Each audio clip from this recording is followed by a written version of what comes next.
Olá a todos, sejam bem-vindos ao nosso curso de Engenharia de Software em Exercícios. Especificamente, nesse momento, tratando da banca FCC, da Fundação Carlos Chagas. E esse curso aqui, pessoal, ele nada mais é do que uma continuação natural do nosso curso de Engenharia de Software teórico.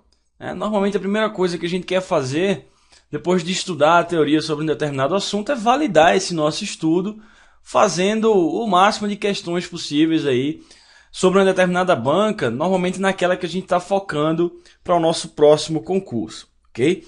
Então, como a Fundação Carlos Chagas, a famosa FCC, é uma das principais bancas aí do país, junto com o ESAF, CESP, SES Gran Rio, mas especificamente a FCC faz muitos concursos de tribunais, muitos concursos aí país afora, eu escolhi como a primeira banca aqui para a gente trabalhar em cima de questões de engenharia de software, ok? Vocês vão perceber que é uma banca que tem um estilo próprio. Eu não vou nem dizer que é fácil ou difícil. Na verdade, a média das questões aí não costuma ser nada complicado, mas ela tem o seu estilo próprio. Ela costuma tirar questões de determinadas fontes, de determinados livros, determinados lugares aí da rede mundial de computadores. Então, todas essas dicas a gente vai ver aqui durante o nosso curso, que é justamente o objetivo aqui, A gente entender como é que essas questões, como é que essa teoria que a gente já estudou lá no nosso curso, como é que isso cai em determinadas bancas, aqui no caso a FCC. Mais do que você saber ou ser expert na teoria sobre um determinado assunto, é mais importante até você ser um cara bom de resolver questões. Não tem para onde escapar. Concurso é isso, é quem acerta mais questões no final das contas. Então você tem que entender como é que essas questões são cobradas em determinadas bancas. De novo, eu escolhi a FCC por ser uma das bancas mais conhecidas e mais populares aí do país, que vem pegando vários concursos importantes nos últimos anos, ok? Vocês vão perceber que a bibliografia dela não foge muito daquilo que a gente está acostumado na engenharia de software, Eu vou comentando ao longo do curso. Então a gente vai ver questões tiradas do Pressman, do Somerville, de livros consagrados sobre metodologias ágeis, por exemplo, da documentação do RUP, que a gente vai estudar aqui. Então sempre que isso for aparecendo, eu vou dizendo para vocês, pessoal, isso daqui, vocês encontram a resposta dessa questão, sei lá, na página tal, capítulo tal do livro do Somerville, por exemplo. Certo? Eu vou sempre mostrando isso daqui para vocês ao longo do nosso curso, ok? Bom, já falei sobre a Carlos Chagas. A metodologia aqui do nosso curso, para quem já viu o curso de Gestão e Governança de TI em Exercícios, onde eu foquei no CESP, ou quem já viu minhas aulas presenciais aqui em Brasília ou em outros estados, já deve estar acostumado, Qual é a metodologia? Basicamente, a gente vai ver algumas questões aqui, na verdade várias questões sobre vários assuntos. Quais são os assuntos? Esses que a gente estudou da engenharia de software, lá no nosso curso teórico. Então, modelos de ciclo de vida, metodologias ágeis, RUP, requisitos, análise de projeto, testes, padrões de projeto, que mais? UML. Vamos ver também um assunto, digamos assim, novo, que vem sendo cobrado. Na verdade, é um assunto antigo que vem sendo cobrado de uma forma diferente ultimamente, que é gerência de projetos. A gente também vai ver algumas questões aqui. Muitos de vocês devem estar estranhando, mas gerência de projetos não é PMBOK? Não é de gestão e governança de TI? Sim, normalmente, da maneira como vinha sendo cobrado classicamente, esse era um assunto que aparecia lá no edital como sendo de gestão de TI, Gerência de projetos, guia PMBOK, coisa desse tipo. Só que ultimamente, principalmente a FCC, vem cobrando gerência de projetos lá no edital dos concursos, na parte de engenharia de software. E aí muita gente estranha, Acaba pegando uma questão na hora da prova e diz, mas ele cobrou gerência de projetos aqui, que não tem nada a ver com o PMBOK. E eu estudei pelo PMBOK e me dei mal, por exemplo. Então, a gente vai ver gerência de projetos sobre o enfoque da engenharia de software. É outro assunto que está aqui no nosso curso, ok? E só adiantando para vocês, como são várias questões aí, quase 100 questões que a gente vai ver, não dá para fazer tudo isso num vídeo só, tá? Então eu vou dividir esse curso em duas aulas. Primeira aula a gente vai ver, basicamente, modelos de ciclo de vida, métodos ágeis, RUP, requisitos, e esse assunto gerência de projetos, com esse enfoque de engenharia de software. Eu vou dizer para vocês, de onde é que eles estão tirando essas questões de gerência de projetos que não estão vindo do PMBOK, ok? Estão vindo dos livros de engenharia de software. Eu vou mostrar de onde é que isso tudo está saindo. Essa vai ser a primeira parte desse curso, vai ser essa primeira aula. E a segunda aula a gente vê o restante dos assuntos, ok? Testes, análise de projeto, UML, padrões de projeto. Beleza? Ok, então as questões que eu selecionei aqui para vocês vão perceber, são todas recentes. São todas de 2011, 12, né, desse ano aqui, no máximo até 2010, aí, com uma ou outra seção de questões mais antigas que eu achei interessante colocar aqui no nosso portfólio, beleza? Mas a metodologia, como eu estava falando para vocês, quem já viu os meus cursos presenciais, eu já estava acostumado lá com a videoaula que eu gravei de exercícios do CESP, consiste basicamente do seguinte: a gente vai tentar fazer o máximo de questões possíveis aqui, sempre dando uma relembrada na teoria. Então eu vou mostrar a questão na tela para vocês, vou comentar, né, acerca dela, vou ler lá o enunciado, vou ler todas as alternativas, dizer por que está certo, por que está errado, ok? Não vai restar nenhuma alternativa sem comentário, tá, pessoal? Vou comentar todas as alternativas, mesmo que seja uma alternativa ridícula lá, muito óbvia, eu vou lá, comento para você, digo por que está certo, digo por que está errado, ok? E se for o caso, a gente dá uma relembrada na teoria. Mas veja só, todo curso, quando a gente começa, toda aula, eu sempre falo para vocês, né, quais são as premissas daquela aula. Qual é a premissa de uma aula de exercícios? De qualquer aula de exercícios, tá? Não estou só falando dessa daqui, não. A premissa é que o foco é de resolver o máximo de questões possíveis. Então, eu estou partindo do pressuposto que você já estudou a teoria sobre isso aqui. Eu falo isso várias vezes lá no curso de exercícios do CESP, de governança. Vou falar isso de novo aqui para vocês, para a gente alinhar a nossa forma de trabalho, né? A nossa metodologia de trabalho. Eu estou partindo do pressuposto que você já viu o curso teórico de engenharia de software, ou já estudou por algum livro, ou com outro professor, enfim. Você já estudou isso aqui em algum lugar e está querendo só agora, digamos assim, amolar o facão, né? Tá colocando a faca nos dentes aí para se preparar para o seu concurso, chegar lá na prova e fazer bonito. Só revisando alguns assuntos aqui, mas matando aí o máximo de questões que a gente conseguir. Eu não vou ter a intenção de ensinar esses assuntos aqui do zero, ok? Então vocês vão perceber que o ritmo ele é mais turbinado, ele é mais acelerado. Eu vou mostrar a questão, vou comentar os itens e, se for o caso, vou dar uma relembrada na teoria. Mas veja, relembrar a teoria, né, dar uma olhada rápida lá para contextualizar, é diferente de ensinar a teoria. Né? Quem já viu todo o curso teórico lá de engenharia de software já percebeu que eu vou lá bem devagar, falo de exemplos, falo sobre livros, coloco situações para você entender bem o assunto. Tudo bem, aquilo era um curso teórico. Aqui no curso de exercícios é o seguinte: eu mostro a questão, a gente comenta sobre ela, dá uma relembrada rápida na teoria, se for necessário, às vezes nem é, tá? Às vezes a gente já mata ali na questão, e depois volta para fazer a próxima questão, ok? Então não estranhe se o professor passou rápido ali na explicação daquela teoria. Eu vou passar rápido na explicação da teoria porque existe um curso de teoria específico para explicar essas coisas do zero. Aqui eu estou partindo do princípio que você já estudou tudo isso. Então aqui é para a gente chegar na nossa reta final. Você vai fazer uma prova da Carlos Chagas, tem diversas aí na praça, de vários editais publicados aí na praça, que a Carlos Chagas é a organizadora. Editais de tribunais, né, editais estaduais. Então, se você está focando na Carlos Chagas, esse é o curso para você aparar as arestas, né? Já estudou a teoria, já está contextualizado, então vamos aqui pegar as questões e entender, por exemplo, o que é que você não pode errar em termos de pegas, né? de pegadinhas ali que a Carlos Chagas costuma colocar, de onde é que ela está tirando as questões, porque às vezes essas coisas variam, certo? O CESP gosta de um determinado autor, a Carlos Chagas pode utilizar outros autores. Veja, a teoria é a mesma. A teoria da engenharia de software, cientificamente falando, é a mesma.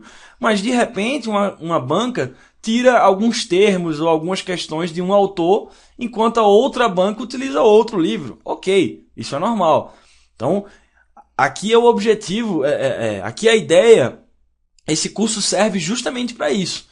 Para tirar essas dúvidas. Pô, Caiu gerência de projetos. De onde é que isso está sendo tirado lá da FCC? Eu vou mostrar a vocês exatamente a página que a Carlos Chagas está tirando a questão lá de gerência de projetos, que todo mundo está preocupado aí ultimamente, né? Porque é um assunto novo aí, gerência de projetos no ponto de vista da engenharia de software, tá, pessoal? Gerência de projetos é um assunto antigo, mas com esse foco de engenharia de software é um assunto novo. Então eu vou mostrar para vocês de onde essas coisas estão saindo. Exatamente a página lá do livro que a FCC está tirando as questões.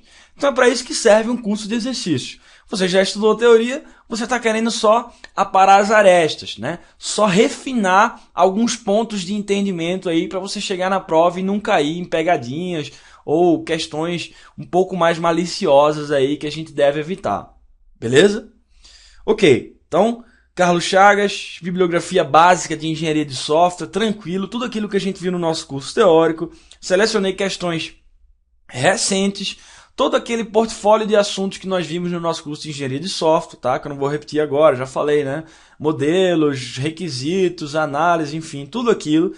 Incluí um novo assunto, que é essa história de gerência de projetos com foco na engenharia de software, que existem lá nos livros dos autores consagrados, beleza? E estou partindo da premissa que você já está tranquilo com a teoria disso daqui. Ok, pessoal? Esse é o nosso combinado para a gente realizar um bom trabalho juntos aqui. Ok? Então, para terminar esse trecho bem, vamos fazer uma primeira questão, começando justamente com esse assunto de modelos de ciclo de vida, certo? Modelos de ciclo de vida, metodologias de software, lembra lá da nossa aula teórica. É toda aquela aula onde a gente estuda desenvolvimento em cascata, modelo em espiral, iterativo e incremental. Aí depois a gente vê toda aquela parte de métodos ágeis, né? XP, Scrum e assim por diante. Então, estou começando aqui pela ordem a partir desse assunto. Então vamos ver uma questão recente aí da FCC, Infraero 2011, sobre metodologias ágeis. Vamos lá. Um dos principais conceitos do Scrum para atacar a complexidade do desenvolvimento e gerenciamento de software é a implantação de um controle descentralizado, capaz de lidar mais eficientemente com contextos pouco previsíveis. Para tanto, o gerenciamento é distribuído por meio de 3 agentes independentes, que são... Bom, pessoal, o que é que a questão está perguntando? É questão simples essa daí. Vocês vão perceber, de novo, a Carlos Chagas não é uma banca complicada. Algumas questões tornam-se complicadas, às vezes, pela forma como elas são escritas, ou às vezes pela fonte de onde ela foi retirada. Por exemplo, é muito comum a Carlos Chagas tirar questões da Wikipedia. Eu não vou mentir para vocês. Carlos Chagas só tira questões aí do Pressman, do Somerville e dos autores consagrados? Não. Existem questões que a FCC, infelizmente, tira de fontes pouco confiáveis, como, por exemplo, o Wikipedia, que qualquer pessoa pode entrar lá e mexer no artigo, por exemplo. Mas eu estou aqui justamente para guiar vocês sobre esses detalhes, né? Essas pegadinhas aqui. Dizer de onde essas questões estão sendo tiradas e coisas desse tipo. Mas normalmente não costumam ser complicadas. Essa questão aqui sobre metodologia ágil não é uma questão complicada. O que ele está perguntando? Para gerenciar esses projetos seguindo conceitos do Scrum, você acaba distribuindo as responsabilidades, é o que ele está falando ali embaixo, né? Por meio de 3 agentes. Traduzindo, pessoal, o que a questão está perguntando? Quais são os 3 papéis clássicos do Scrum? Aqueles que a gente estudou na nossa aula teórica. A gente sabe, né? Product Owner, Scrum Team e Scrum Master. Resposta dessa questão, letra A, ok? Então, vamos dar uma relembrada rapidíssima aqui na teoria, se você não estava muito bem contextualizado aí sobre metodologias ágeis. Olha só. Então tá aqui, pessoal, metodologias ágeis. Lembrando por onde é que você estuda isso daqui, né? Falei lá na aula teórica para vocês. Basicamente, os assuntos que caem em prova são XP e Scrum. A gente sabe que métodos ágeis hoje são uma família de processos de desenvolvimento. Mas os principais que a gente costuma focar e que mais caem em prova são XP e Scrum. Para estudar XP, vocês usam lá o famoso livro XP Explained, okay? Que é o do Kent Beck, do criador da metodologia. Para estudar o Scrum, vocês podem pegar o guia do Scrum, né? O famoso Scrum Guide, que também foi criado, foi escrito pelo criador da metodologia, o Ken Schwaber. Vocês podem encontrar lá no scrum.org, ok? Só antes que alguém não, sei lá, talvez não tivesse lembrado aqui por onde estudava a metodologia ágil. São essas duas fontes basicamente. Contexto de métodos ágeis, de qualquer uma metodologia ágil que você possa encontrar aí dentro dessa família de processos de desenvolvimento. Contexto é que elas surgiram como uma resposta aos métodos tradicionais, que eram considerados muito pesados, muito rígidos. Métodos ágeis basicamente buscam flexibilizar o desenvolvimento de software. Flexibilizar em que sentido? No sentido de que o foco do desenvolvimento passa a se dar em outras dimensões, em outras características do processo de desenvolvimento. Então, por exemplo, em vez de focar mais em documentação, você vai focar mais no código funcionando. Em vez de você focar num plano rígido, você vai focar em abordagens iterativas, abordagens adaptáveis, flexíveis, que no final das contas tem o objetivo de entregar o software funcionando com qualidade o mais rápido possível para o cliente, ok? Muito bem. Todas as metodologias ágeis, falei para vocês na aula teórica, seguem o Manifesto Ágil. Os caras se reuniram lá em 2001 numa estação de esqui, vários estudiosos, vários proponentes aí de processos de software que existiam lá no mercado de software na década de 90 e saíram com esse manifesto. Saíram com essa folha de papel aí, que apesar de ser simples, é muito poderosa. Basicamente, ela estabelece a filosofia dos métodos ágeis, sejam eles quais forem, tá? Não estou falando só de XP ou Scrum, não, qualquer um. Então, por exemplo, um princípio forte é que você vai focar mais em indivíduos e interações do que em processos. Você vai focar mais no software funcionando do que na documentação. É mais importante colaborar com o cliente do que ter contratos elaborados, elucubrados, do que negociar contratos. No final das contas, você vai mais se adaptar a mudanças do que buscar seguir um plano de uma maneira rígida lá desde o começo. Okay? Esse é o famoso Manifesto Ágil. Todas as metodologias ágeis seguem ele. Ok? Muito bem. Então aí estou mostrando os principais modelos para vocês, o XP, o Scrum, o FDD, né? Esses que estão em negrito aí, a gente estudou lá na nossa aula teórica, e existem outros dessa família de desenvolvimento, ok? Bom, vou pular essa parte do XP aqui, daqui a pouco a gente volta para isso. A nossa questão que a gente acabou de fazer estava falando sobre o Scrum. Então tá lá. Scrum é um framework de processo dentro do qual você pode empregar várias técnicas de engenharia de software. Falei para vocês, né? Enquanto o XP é uma metodologia de desenvolvimento mais técnica, o Scrum ele visa a fazer a gestão do desenvolvimento ágil. Veja a diferença entre colocar a mão na massa tecnicamente, isso é mais XP, do que fazer a gestão do desenvolvimento. Macrogestão, né? Prazos, qualidade, tempo, as entregas ali de acordo com as iterações. Isso acontece no Scrum, é um framework mais de gestão do desenvolvimento ágil. Claro que ele é flexível, né? É o que eu estou mostrando aí para vocês. Você pode adicionar papéis, artefatos, de acordo com a sua necessidade. Mas ele já lhe dá algumas regrinhas. No guia do Scrum, ele já lhe dá, por exemplo, alguns artefatos e alguns papéis, que foi exatamente isso que a gente acabou de fazer na questão. A questão perguntava quais são os 3 papéis do Scrum. A gente sabe, né? PO, equipe de desenvolvimento, né? O Scrum Team, e o Scrum Master, beleza? Scrum pode ser aplicado em qualquer contexto no qual um grupo de pessoas trabalhe junto para atingir um objetivo. Ok, quais são as principais características do Scrum, relembrando aqui, pessoal? Primeiro, as equipes são auto-organizadas. O que quer dizer isso? Quer dizer que a equipe de desenvolvimento é quem tem as melhores condições de decidir como resolver e como desenvolver o incremento a ser entregue ao cliente e ao usuário, certo? Isso é que quer dizer uma equipe auto-organizada. Ela que decide como resolver os seus problemas. Para quê? Para diminuir a necessidade da supervisão, de ter um gerente ali, de ter um chefe coordenando aquela equipe. As equipes do Scrum são auto-organizadas. Elas resolvem os seus problemas de maneira independente. Okay? Expliquei isso na aula teórica. Pessoal, quem está estranhando o ritmo acelerado, não estranhe. Isso aqui na aula teórica, eu estou resumindo aqui em 10 minutos o que eu explico em 2 horas na aula teórica, ok? Estou partindo do princípio que você já está afiado nisso daqui. Eu só estou relembrando, beleza? Então vamos lá, mais características. O produto evolui em uma série de sprints. Por quê? Porque o Scrum é um framework iterativo e incremental. Ele é um processo iterativo e incremental. E relembrando lá, o que é um processo iterativo e incremental? É um que divide o seu problema e os seus requisitos em pedaços menores e vai resolvendo eles por passadas. É o que a gente chama de iterações. Uma iteração no processo de desenvolvimento nada mais é do que uma passada pelas disciplinas de engenharia de software, ok? Requisitos, análise, projeto, implementação, teste. Então você vai resolvendo os seus requisitos por pequenas passadas e entregando incrementos para o seu usuário.